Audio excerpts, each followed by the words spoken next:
Parce que, comme le dit le proverbe, si vous avez quelque chose à dire, dites-le moi en face.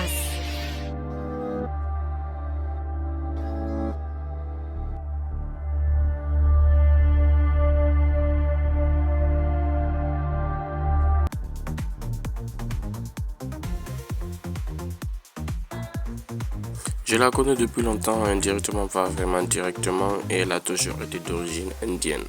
Elle ne faisait que promouvoir ses origines indiennes. Je ne savais pas qu'elle était noire.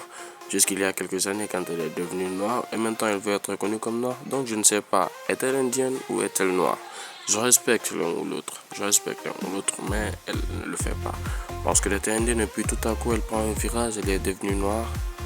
J'ai été le meilleur président des États-Unis pour la population noire depuis Abraham Lincoln. C'est-à-dire qu'il attaque les personnes. Il attaquait auparavant Joe Biden sur son physique, sur son incapacité à réagir, c'était Sleepy Joe.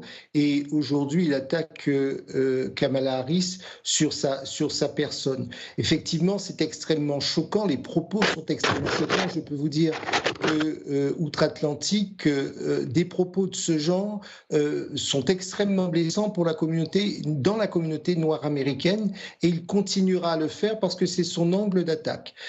J'ajoute que Mme Harris a déjà réagi et que cela peut au contraire mobiliser encore plus fortement la communauté noire, et pas seulement, mais aussi les femmes qui pourraient se mobiliser en faveur de Kamala Harris. Une chose est certaine, c'est que dans le camp républicain, il semble bien, des informations que je possède, la partie semble moins évidente qu'il ne l'imaginait, et je disais encore en fin de semaine à un certain nombre d'interlocuteurs qu'il n'est pas impossible aujourd'hui que Kamala Harris fasse jeu égal avec Donald Trump, voire qu'elle remporte. Alors juste pour une précision, il est en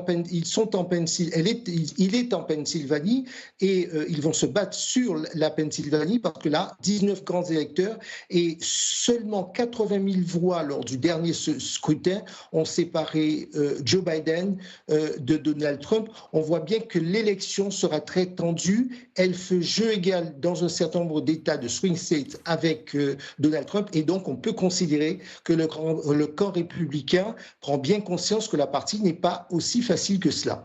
Tout d'abord, c'est la preuve que Donald Trump continue à faire du Donald Trump, c'est-à-dire qu'il attaque les personnes. Il attaquait auparavant Joe Biden sur son physique, sur son incapacité à réagir, c'était Sleepy Joe, et aujourd'hui il attaque Kamala Harris sur sa personne. Effectivement, c'est extrêmement choquant. Les propos sont extrêmement choquants. Je peux vous dire que outre-Atlantique, des propos de ce genre sont extrêmement blessants pour dans la communauté noire américaine, et il continuera à le faire parce que c'est son angle d'attaque. J'ajoute que Mme Harris a déjà réagi et que cela peut au contraire mobiliser encore plus fortement la communauté noire, et pas seulement, mais aussi les femmes qui pourraient se mobiliser en faveur de Kamala Harris. Une chose est certaine, c'est que dans le camp républicain, il semble bien, des informations que je possède, la partie semble moins évidente qu'il ne l'imaginait, et je disais encore en fin de semaine à un certain nombre d'interlocuteurs qu'il n'est pas impossible aujourd'hui que Kamala Harris fasse jeu égal avec Donald Trump, voire qu'elle remporte. Alors juste pour une précision, il est en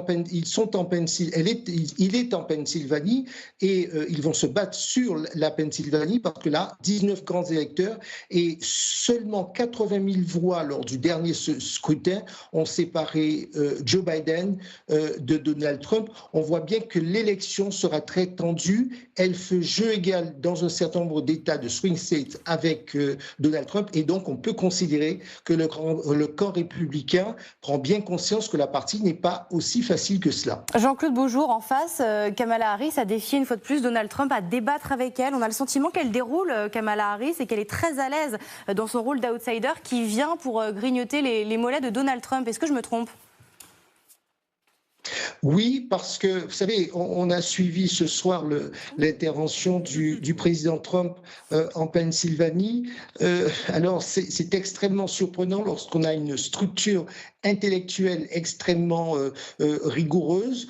Il va d'histoire en histoire, il n'aborde pas toujours le fond. Ce sont des attaques souvent de personnes, alors qu'en face, Kamala Harris, c'est une avocate, c'est une ancienne procureure, elle est habituée aux démonstrations extrêmement structurées et elle compte probablement faire la différence sur cette forme-là pour pouvoir l'emporter et montrer son caractère à la fois non seulement déterminé, mais son sérieux et convaincre un certain nombre d'électeurs centristes, probablement ceux qui disent qu'elle était finalement pas assez aux avant-postes, pas assez mise en avant. Eh bien, elle envisage probablement par ce moyen-là de montrer qu'elle a une véritable épaisseur pour pouvoir devenir présidente des États-Unis. Merci beaucoup Jean-Claude Beaujour d'avoir été avec nous ce matin. De son côté, Elon Musk, lui, continue d'afficher sur les réseaux sociaux son soutien à Donald Trump et par la même occasion de discréditer les propos des autres candidats, donc de Kamala Harris. Alors samedi, il a même été jusqu'à partager une fausse vidéo de la campagne américaine générée par une intelligence artificielle sans même le préciser. Une vidéo dans laquelle Kamala Harris dirait j'ai pris la suite de Joe Biden parce que Joe Biden était sénile. L'IA, on le voit, Capucine Graby s'invite dans cette campagne américaine et très très malin, Elon Musk en profite. Oui, vous avez raison. Et ce qui est très intéressant, c'est le rôle que prend Elon Musk dans cette campagne. Vous l'avez dit, la publication de ce deepfake avec cette mention amazing. Elon Musk, le patron de SpaceX, de Tesla et de Twitter, est en train de devenir la nouvelle star de l'IA avec son entreprise XAI. La star de XAI, c'est Grok. C'est un petit robot qui a la particularité de savoir manier l'humour. On va beaucoup en entendre parler dans les semaines qui viennent. Alors, on ne sait pas si c'est Grok qui a fabriqué la fameuse vidéo qui a été repostée, mais la question se pose. C'est très troublant, vous avez raison. Et la question se pose puisque Musk l'a partagé sans aucune clause de non-responsabilité. Ce qui est absolument amazing, pour reprendre ces termes, c'est qu'en tant que patron d'une entreprise d'IA générative de cette taille et d'un réseau social de la puissance de Twitter, ils ne prennent pas ces responsabilités. Imaginez si dans les semaines qui viennent, Elon Musk se met à retweeter, à reposter tous les deepfakes qui seront fabriqués par son robot. On a de quoi être sérieusement inquiet. Cette vidéo et la multiplication des deepfakes, elles inondent le net et elles mettent en exergue la bataille sur ce marché très juteux de l'intelligence artificielle. Je rappelle simplement, je sais qu'on est pris par le temps, mais que Musk vient de lever 6 milliards de dollars, c'était il y a 2 mois, 6 milliards de dollars, et il compte rattraper son retard face à son principal concurrent. Son principal concurrent, c'est OpenAI, Ça aura sans et doute c'est donc ChatGPT. une place énorme dans la campagne américaine. Il faudra évidemment le surveiller.